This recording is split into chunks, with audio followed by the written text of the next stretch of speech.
Sir, magandang gabi, sir. Kailan pa kayo dito? Actually, naan ako sa Cebu. But, with all support. Okay. Thank you. Everything from Senate down to rally, this rally natin, we are still monitoring. So, sir, actually, updated ka ba sa nangyayari sa Senate hearing sa pangunguna ni Senator Amy Marcos na kung saan mayroon kinukontempt, subalit ay nakawala dahil hindi na aprubahan ni Sis Cordero. Ano ang masasabi mo? Okay, so the Senate hearing, minonitor ko siya from 1 p.m. Okay. Nice, no? Okay. I think 7 p.m. na siya na match. So, para sa ko, you can see, no? The people who are in the Senate, it shows na meron talaga silang tinatago. Okay, They're hiding something.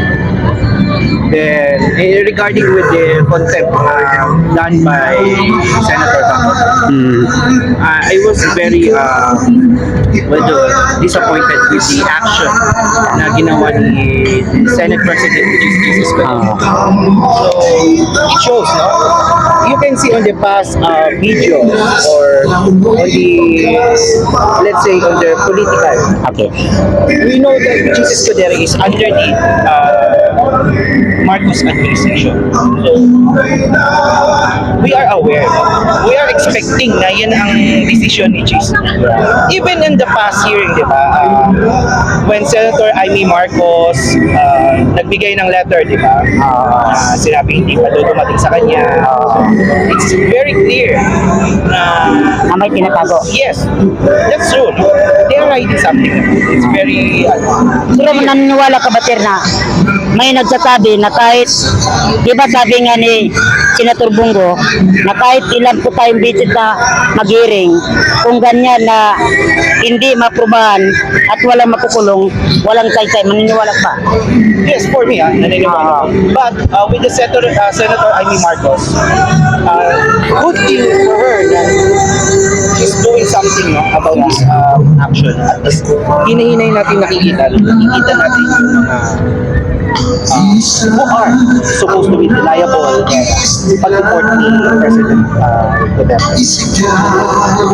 However, for me, and with the rest of the people support me with the we are receiving feedback. Yun nga, parang useless na siya.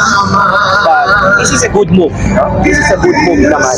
At least meron na. Like what happened last night. No? It's very clear na they are hiding something. Like the DOJ Secretary, Emudia, the way he explained, hindi siya, it's like acting, he's not a lawyer. Ang layo na sagot niya.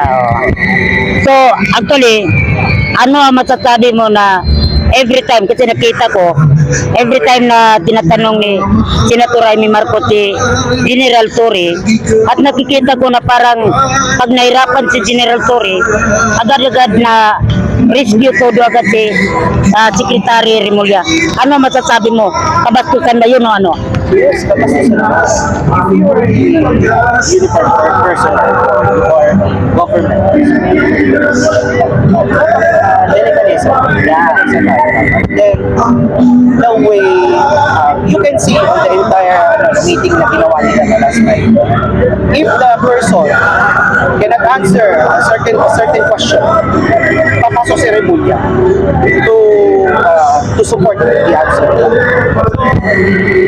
I can say 100%. They are hiding something. So, ngayon, dapat ba sila na igalang kung ganyan man lang ang ipapakita sa taong bayan? Definitely no. Kung mismo ang presidente natin, the former president, hindi nila nirespeto. Diba? So tayo mismo, Pilipino, we don't need to respect. So ngayon, ano masasabi mo sa sinasabi ni General Torre na pwede ka huliin kahit walang warrant of arrest?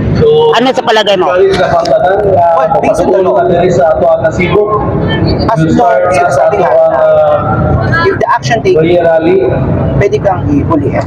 Kasi nga, meron na tayong mga batas. Then I try to do a research also. Nakinig din ako sa isang YouTuber na it's a lawyer also. Tinanong nga doon, pwede ba? Yes, naman na pwede. Pero dapat,